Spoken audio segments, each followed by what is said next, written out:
Happy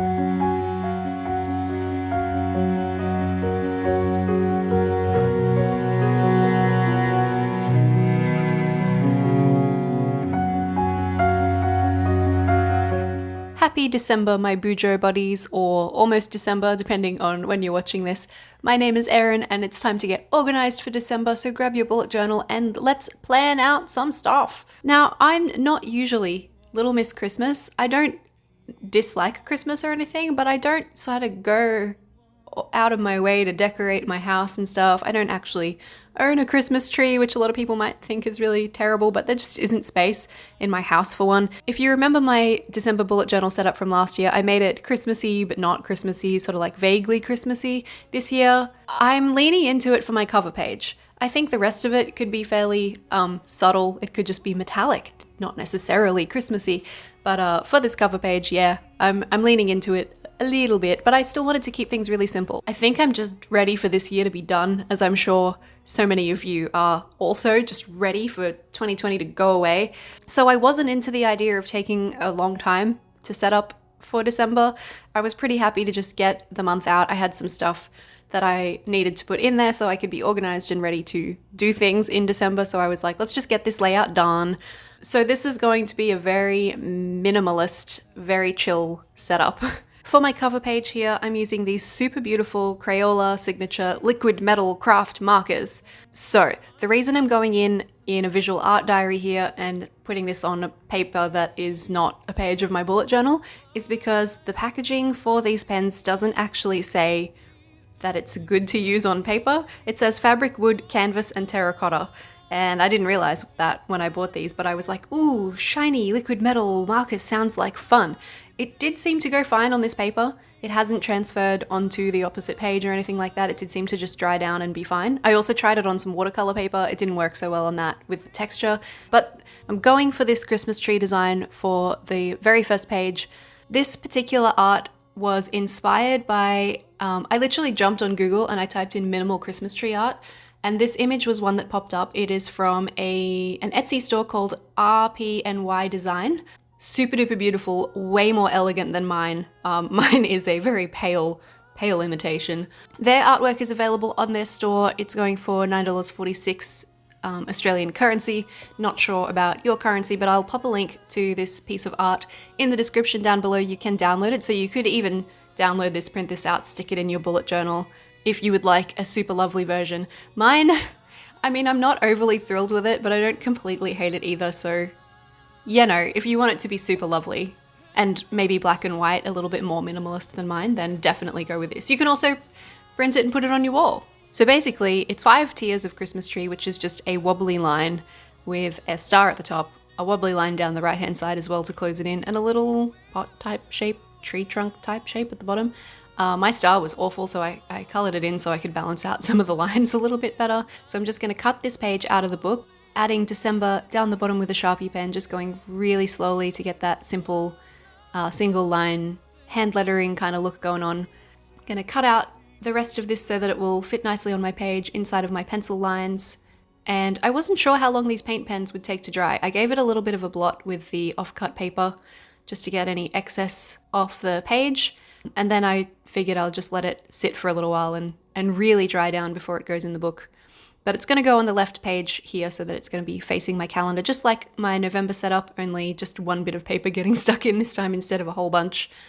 And on the opposite page, I'm going with my old classic, popping my template for the calendar page on the opposite side and just tracing over it to get my calendar started. I'm varying it up a little bit. I'm going to make sure that I have one of these single line spaces in between each day so I can put the number in there rather than taking up any space inside the box where I'll be writing my events down. I'm going to have to use a different template system next year because my new notebooks have arrived. I bought 2 new bullet journals to get me going into 2021, both from Notebook Therapy, much thicker paper, so your girl's not going to be able to just stick a template behind and trace over it anymore. I'm going to have to work out a different system.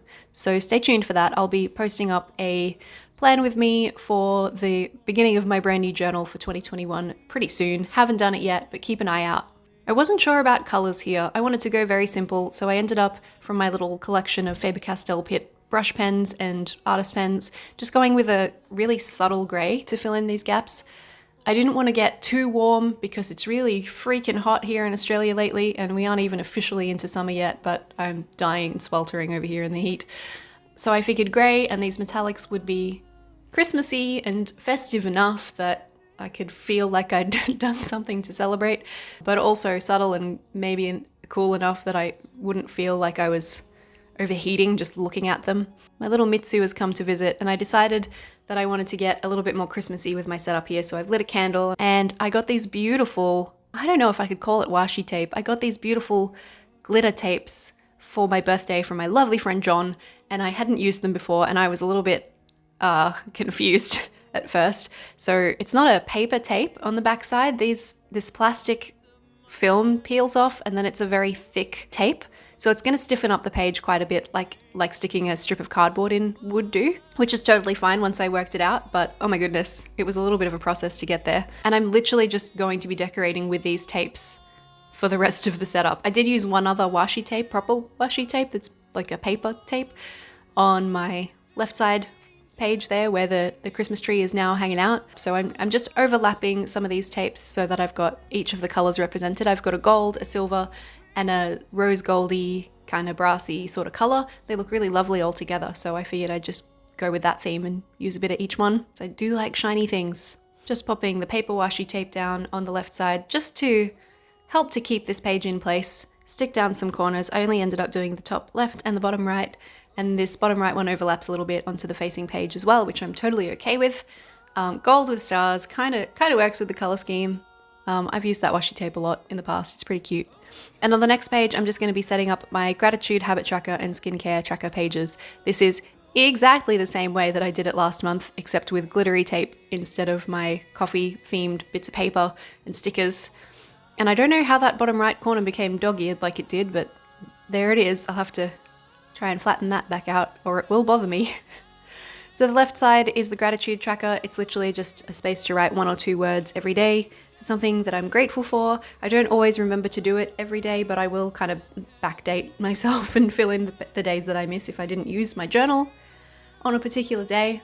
How many times can I say day?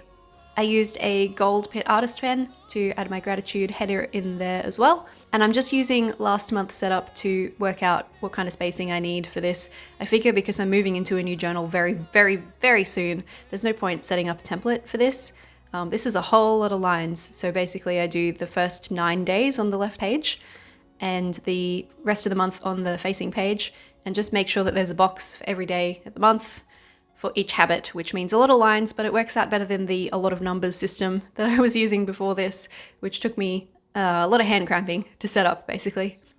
I don't know about you guys, but I don't write with a pen very, compared to when I was in school, I really don't do it as much because of computers, but, you know, I was in school in the 2000s, so says a lot about me. So I'm tracking just a few habits and just a few skincare actives to make sure that I'm not using them too much because my skin can get sensitized pretty easily. So I'm trying to, space them out a little bit. I ran out of my retinol, so that helps. Using that gold pen again to set up my headings for the top of each of these. I've added the initial for each day along the skincare tracker one as well, the Monday, Tuesday, Wednesdays, etc., which I'll probably end up having to squeeze into the space for the top one as well, because I find I actually rely on that more than the number, but I forgot to leave a space for it. So that's okay. If all else fails, I'll just trace it up from the skincare tracker and I'll work it out. It's only for a month. I definitely find once we get to Christmas time, you kind of just ignore your bullet journal for the rest of the year. I don't know if that's just me, but I'm too excited about the new one. I don't want to use the old one, but I do still want to use the old one, but you know what I mean. Time for a kitty break. This is Mitsu, and he's come to say hello, have a little bit of a tickle, make sure that I'm setting up my journal in a way that he approves of. He's such a sweetie. Such a sweetie. He has his own Instagram too, so if you'd like to follow him, he is at Mitsu Adventures. Check out how much cat hair has just fallen onto my page there. Okay, now that he's happy and he's had his snuggle, it's time to set up my spending tracker, which is exactly the same as every month. It's just 3 columns.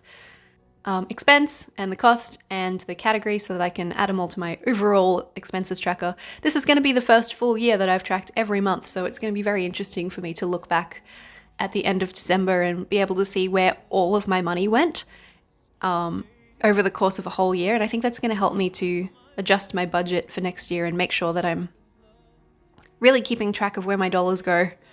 2020 was a cool year for me. I started investing. I managed to hit some savings goals that I've been after for a little while and upgrade some equipment and stuff that I was really excited to do for my business. So I'm finding that the gratification from that is actually more satisfying than the gratification of buying things. So this system has really worked for me, and I definitely recommend if you find managing your money quite difficult, this just writing down everything that you spend every month will really force you to think about it and focus on where your dollars go. I've never been like a particularly wild spender, but I like keeping track of things, you know. I guess that's why I journal, and maybe that's also why you're here. If you journal, you probably like to keep track of things too. We are the same. I got you. I understand. Don't worry. Super simple spread.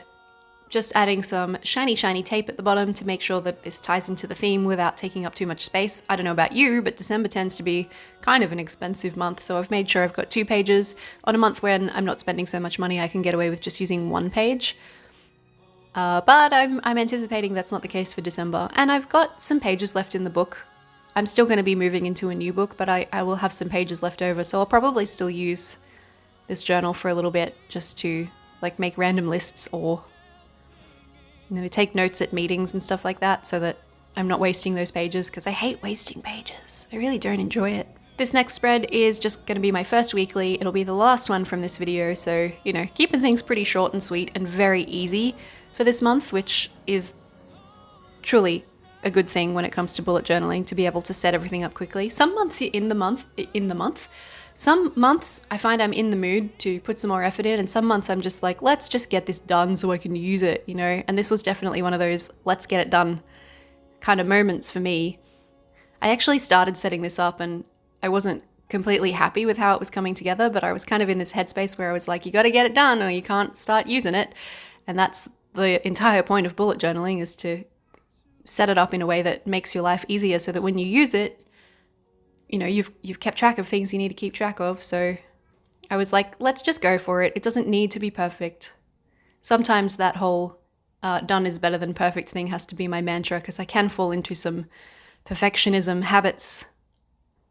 So this is the same setup I used last month. I've just given myself a little bit more space in between the Saturday and Sunday boxes so that I can give it its own heading. Last time I just had it on the same line. Using my gold pen to fill in the name and the number for each day.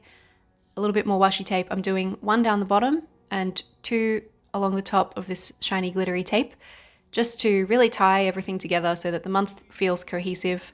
I'm doing the rose gold and the silver at the top and the gold at the bottom, because I feel like the rose gold and the gold are quite similar. The silver is like the contrasting accent kind of color. So I wanted to space that out a little bit so it didn't feel too top heavy. I've got so much plastic just sitting off to my right side there now that it's coming off the back of this tape. And that is pretty much all there is to it for this setup. A little bit of shiny tape and a whole lot of free-handed straight lines. And I thought I'd go back in with my silver marker because there was so much gold going on in this page, and just add a little drop shadow to the left side. This is the same pen as the gold one that I've done my headings with. It's just the silver variation. All of the pens in this video I got from Officeworks, and you can too if you live in Australia. And here is the final flip through. I've styled it up a little bit to try and bring out that Christmas/stationery vibe. I hope you enjoyed planning with me for December. This is a very easy and quick one, and so I really think anyone can absolutely pull this off.